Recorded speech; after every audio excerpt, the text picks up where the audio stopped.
அனைவருக்கும் வணக்கம். நம்ம டெய்லியும் ப்ரிலிம்ஸ் அண்ட் மெயின்ஸ் பாயிண்ட் ஆஃப்ல 5 கொஸ்டின்ஸ் கரண்ட் அஃபேர்ஸ்ல இருந்து பார்க்குறோம். இன்னைக்கு என்ன கொஸ்டின்ஸ் இருக்கு அப்படின்னு சொல்லி பார்ப்போம். First one, AstroSat was launched on September 28, 2015 அப்படின்னு சொல்லி கொடுத்துருக்காங்க. இது கரெக்ட் தான். ஓகேங்களா? 10 வருஷத்துக்கு முன்னாடி நம்ம லான்ச் பண்ணியிருப்போம். PSLV C30 அப்படிங்கிறது தான் லான்ச் வெஹிக்கிள். ஸோ இனிஷியலா பார்த்தீங்கன்னா இதோட லைஃப் டைம் 5 இயர்ஸ் தான். ஓகேங்களா? ஆனா 5 இயர்ஸ் தாண்டியுமே இது ஒர்க் பண்ணிட்டு தான் இருக்கு. அதே மாரி ஆஸ்ட்ரானமி ரிலேட்டடா இந்தியா அனுப்பிச்ச ஃபர்ஸ்ட் சேட்டலைட் எது அப்படின்னு சொல்லி கேட்டாலும், அதுக்கு ஆஸ்ட்ரோசாட் அப்படிங்கிறது தான் கரெக்ட் ஆன்சர். சரியா?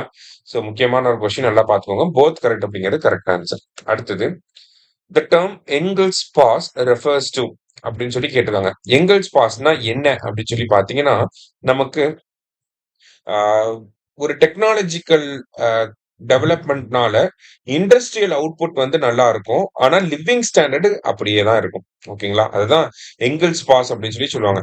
A situation where industrial output increase sharply while living standards remain stagnant அப்படின்னு சொல்லி குடுத்திருக்காங்க. அதாவது யூரோப்ல, பிரிட்டன்ல வந்து இண்டஸ்ட்ரியல் ரெவல்யூஷன் வந்தப்ப அவங்களோட இண்டஸ்ட்ரியல் அவுட்புட் எல்லாமே இன்க்ரீஸ் ஆச்சு. ஆனா லிவிங் ஸ்டாண்டர்ட் அப்படியே தான் இருந்துச்சு. இது அப்படியே இப்ப ஏஐயோட கம்பேர் பண்றாங்க. சரியா? ஏஐ வந்ததுக்கு அப்புறமா ப்ரொடக்டிவிட்டி நல்லா இருக்கு. ஆனா லிவிங் ஸ்டாண்டர்ட் அப்படியே தான் இருக்கு. ஓகேவா? சோ அததான் இங்க சொல்ல வராங்க. சரியா?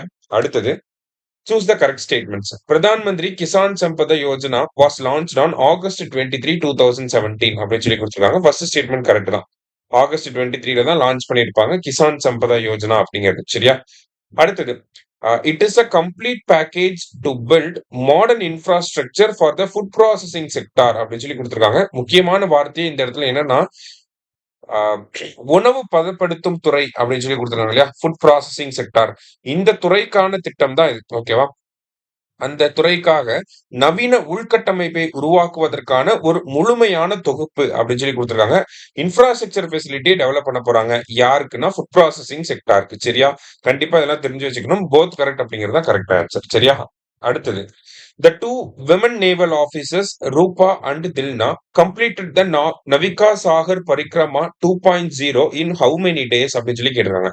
சோ நவிகா சாகர் பரிக்ரமானா சர்க்கம் நேவிகேஷன் அப்படின்னு சொல்லி சொல்லுவாங்க. ஓகே, சர்க்கம் நேவிகேஷன்னா உலகத்தை சுத்தி வர்றது. இதே மாதிரி ஆல்ரெடி ஃபர்ஸ்ட் 2.0னா அப்ப 1.0 அப்படிங்கிறது நடந்து முடிஞ்சிருக்கும் இல்லையா? சோ நவிகா சாகர் பரிக்ரமா அப்படிங்கிறது 2017, 18ல நடந்து முடிஞ்சிருக்கும். சரியா? இப்ப 2வது எடிஷன் 2024-25ல நடந்து முடிஞ்சிருக்கு. அதுல கலந்துகிட்டது யாருன்னா இந்தியன் நேவியை சேர்ந்த 2 விமன் ஆபீசர்ஸ் ரூபா அண்ட் தில்னா. இவங்கதான். இவங்க உலகத்தை எத்தனை நாள்ல சுத்தி வந்திருக்காங்கன்னா 238 நாள்ல சுத்தி வந்திருக்காங்க. அதாவது அக்டோபர் 2, 2024ல ஸ்டார்ட் பண்ணி மே 29, 2025ல இவங்க பயணத்தை முடிச்சிட்டாங்க. சரியா? 238 நாட்கள். இதுல எந்த கப்பல்ல போயிருப்பாங்கன்னா INSV தாரிணி அப்படிங்கிற கப்பல்ல போயிட்டு வந்திருப்பாங்க. ஒரு போட். சரியா?